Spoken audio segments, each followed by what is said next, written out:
Bienvenue dans la vidéo démontage. Je crois que je me suis fait contaminer par la machine. Ah, j'ai fait qu'il faut foyer et l'intérieur. Bon, arrêtons les conneries. Allez, on va aller voir comment ça se passe à l'intérieur.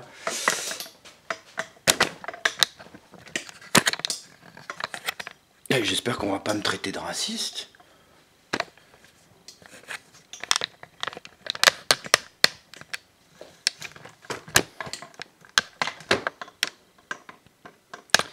Bon, j'avais dit que ça serait une vidéo démontage. Bon, je vais pas faire plus que ce qu'il y a. Il y avait 3 vis à retirer. Et donc du coup, je vous ai passé ça quoi. Hein, parce que ce qui est intéressant en fait, c'est ce qui est dedans. Et là, on reconnaît quand même la pâte germanique, je dirais. Et puis surtout la pâte d'une époque où on faisait des trucs corrects. Voilà. Parce que je pense qu'il n'y a pas que les Allemands qui faisaient des trucs bien à l'époque. Ceci dit, on faisait généralement des trucs bien. Bon, je vais pas analyser le truc. De toute façon, moi, dans les lampes, c'est vraiment pas mon rayon d'action, en tout cas. La seule chose que je constate, c'est que, franchement, d'une, c'est très beau à voir. Donc, ça me ferait presque chier de la démonter. Pardonnez-moi pour l'expression, pour les expressions que j'emploie. Mais ça m'ennuierait quand même de démonter un tel chef-d'œuvre. Peut-être que je vais extraire les lampes en repérant leur emplacement, mais la façon dont c'est câblé, là, voilà, ça c'est magnifique, ça, j'adore cette façon de câbler les trucs. Alors, même de manière moderne, hein, on devrait normalement pouvoir être capable de câbler les trucs plutôt que d'avoir des câbles volants partout et de faire des espèces de perruques là qui se baladent de partout.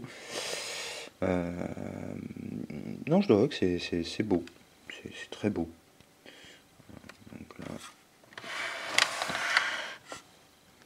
Donc il n'y a pas un seul transistor, hein, évidemment, à l'époque ça se faisait pas trop. Hein.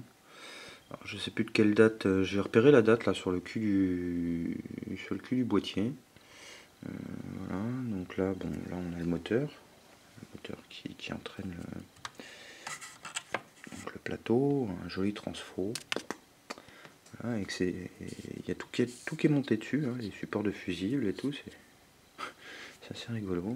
Les câbles sont montés coudés, alors ça j'aime bien. Voilà. Ça c'est quelque chose que j'aime bien quand c'est fait comme ça. Bon, c'est pas parfait, hein, j'ai vu mieux, j'ai vu plus carré, mais c'est déjà pas mal.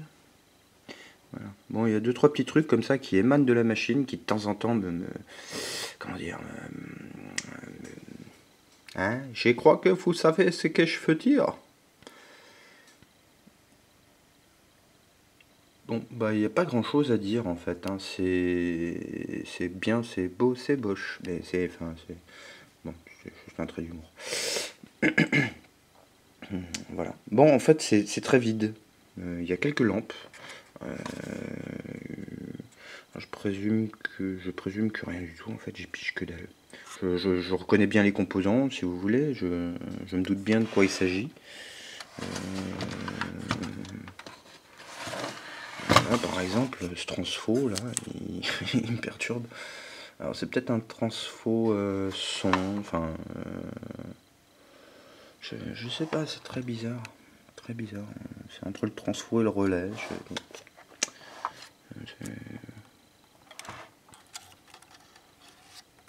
C'est très bizarre. Voilà. Donc le démontage en fait, il se fait simple. Hein. Des relais, 1, 2, 3, 4 relais, 4 lampes. Et puis le reste, bah, c'est condensateur, résistance. Et c'est à peu près tout. On peut pas faire plus simple. Hein. On peut pas faire plus simple. Mais tout fonctionne encore. Ah bah tiens, 1167. Donc, bon, il est peut-être plus récent que ce que je pensais. Mais ça me surprend en fait de trouver une technologie comme celle-ci en 67 quoi. C'est bizarre, bizarre. Peut-être que le transfo est plus récent que la machine, je sais pas. Peut-être qu'il a déjà été changé. Pas une date là-dessus. Non. Okay. Au dos. Ah oui, au dos. Alors, pas le personnage hein, qu'on peut voir dans Star Trek. Au dos. Numéro. Je pense que c'est 101060, mais. Alors, c'est la Universa 3.301. C'est W. Haussmann GmbH. Bad Hamburg. Hambourg. À Hambourg. Voilà, voilà. Private. Apparemment, ça peut faire aussi répondeur téléphonique. Une sortie casque. Ouais, je serais pas surpris ça que on devait trouver ça dans tous les services de renseignement ouest allemand. Il devait bien y avoir des petites machines comme ça posées un peu sur de nombreux bureaux. C'est quoi ce truc? Ah, c'est un relais. Bon, ok. Là, on a une petite diode. Bon, il y a quand même des petits rattrapages, là, comme ça. Une petite diode avec une résistance qui se balade dans l'air. Bon, bah écoutez, c'était la vidéo numéro 2. Je sais pas quoi dire de plus sur, sur tout ça. Si ce n'est qu'apparemment, ça a été très bien fait. En tout cas, les matériaux, le produit a été bien conçu. Bref, construit pour durer, voilà. Donc il était déjà prédestiné à être fonctionnel en 220, quoique 110, 127, 150, 180, 220.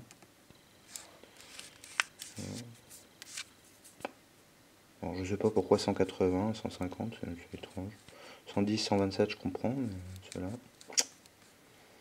c'est peut-être des alimentations, c'est peut-être en mode auto-transformateur. Ah oui, peut-être pour utiliser les lampes. Alors les lampes, bah tiens, puisqu'on y est, on va essayer de regarder un peu ce que c'est que ces lampes. Voilà. Donc je vais les sortir une par une et les remettre en place une par une. Donc on a une Siemens EF86. Rien d'exceptionnel. Siemens. Oups. Avec le fait de le prononcer, elle a eu peur. Une EF86 aussi.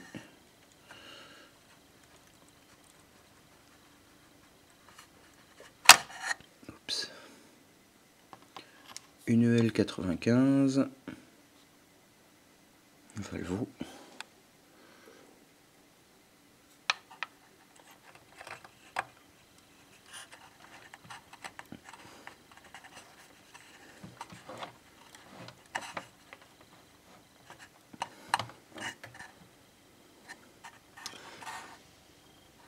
Et une ECC82. Voilà. Donc une Siemens, 3 Valvo, et puis c'est tout. Voilà. Je pensais trouver plus de choses en fait, vu le poids de la bestiole. Ah tiens, il y a des choses que j'avais pas vues là. Voilà, alors ceci peut-être explique pourquoi l'aiguille de l'horloge ne tourne pas. Il y a une courroie ici qui est rompue. Voilà. Je la sors. Voilà. Donc l'aiguille ne tourne pas, tout simplement parce que la courroie, elle est cassée. Voilà. Donc, je ne sais pas si vous avez vu sur la vidéo numéro 1, il y a une espèce d'horodatage, d'horodateur. Alors là, on voit un super beau électroaimant ici. Super bel électroaimant. C'est long. Je pense qu'à mon avis, il doit tirer sa mère celui-là.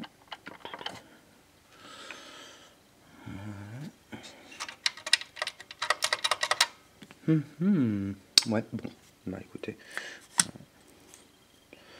Pas grand chose à dire de plus, si ce n'est que c'est joli.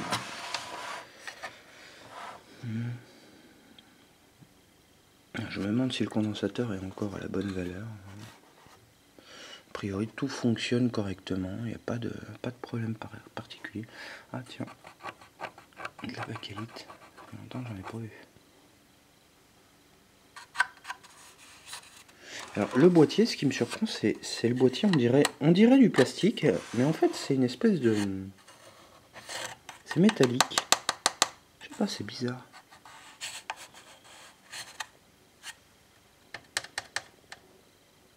Je sais pas, j'hésite entre de l'aluminium et une espèce d'alliage étrange. Je sais pas ce que c'est.